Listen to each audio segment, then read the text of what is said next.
Hey everybody, it's Lynn Pratt. Thanks so much for joining me. Today I am painting on Stonehenge Aqua's cold press 140-pound black watercolor paper. This is a watercolor paper. It's pretty new. It's by Legion Paper.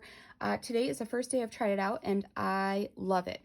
I am using Holbein titanium white watercolor on this. So this is a watercolor painting on black watercolor paper. A lot of people use gouache or acrylic, which you can as well, but what I'm going to use today is actually watercolor paint. It's just opaque. It's Holbein's titanium white. So I have some of the white paint on my palette and I am just mixing it with water, obviously, because it's watercolor. And the more water that I add to it, the lighter it will be. If I want it to be really bright white, it takes multiple layers and I have to put a little bit more on. So I'm going to start on this back part of the cow. Now when it goes on, it looks pretty white, it dries darker. So as it dries, this will get darker, which means you'll see more black. It will be more gray, just to clarify what I mean there. So when you're putting it on the paper, just keep in mind that if you want it lighter, you really want it to look white when you're putting it on. This is going to dry darker, which is what I want because it's going to be a little bit further in the background. So I've got this back leg going in and a lot of texture, things like that, I'll put in after, just like I would on a normal watercolor painting. So this is just my first wash, just like I would normally do on a regular watercolor painting.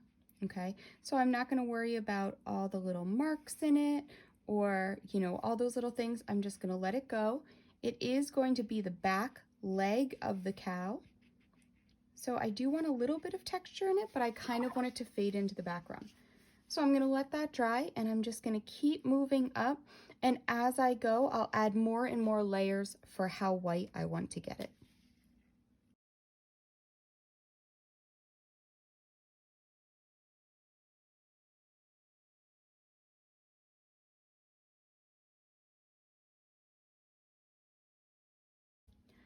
For this part of the painting, I am still using my titanium white and I have just mixed it with some regular permanent alizarin crimson watercolor.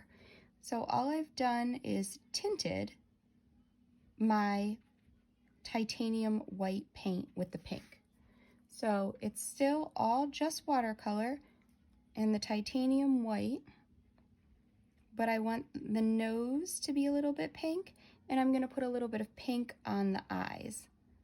So I'm doing that by just tinting it with that color. If you saw the other painting I did of a cat, it had green eyes. I did the same thing. I just tinted that with a green color. So to get it brighter pink, you do the same as the white. You put a little bit more of a layer. If you need it darker pink, you just show more black through it. So you're basically doing it the opposite of how you normally do watercolor because you're still just showing more of the back color through it to get that through.